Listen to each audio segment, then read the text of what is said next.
السلام عليكم ورحمة الله وبركاته. أهلا وسهلا بكم في لقاء جديد. لو دي أول مرة تتابعنا في القناة تسعدنا باشتراك تفعيل جرس التنبيهات عشان دايما يوصلك كل جديد، وما تنساش تسيب توقعاتك لنتيجة هذا اللقاء في التعليقات.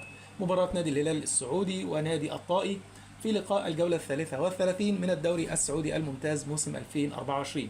نادي الهلال بيحتل صدارة الترتيب برصيد 90 نقطة بعد ما لعب 32 مباراة، فاز في 29 وتعادل في 3 مباريات، بينما يتواجد نادي الطائي في المركز الخامس عشر برصيد 31 نقطة بعد ما لعب 32 مباراة، فاز في 8 وتعادل في 7 وهزم في 17 مباراة. يلتقي الفريقين بمشيئة الله مساء اليوم الخميس 23 مايو 2024 على الساعة 9 مساء بتوقيت مكة المكرمة وسوريا ولبنان والأردن والعراق ومصر، 8 بتوقيت السودان وليبيا وفلسطين، 7 بتوقيت تونس والجزائر والمغرب. النقل المباشر لهذا اللقاء عبر قناة اس سي سبورت السعودية نيوز على بتعليق علي سعيد الكعبي. كل من الطيب لحضراتكم بمتابعة ممتعة لهذا اللقاء. في النهاية تقبلوا تحياتي، دمتم في رعاية الله وأمنه، والسلام عليكم ورحمة الله وبركاته.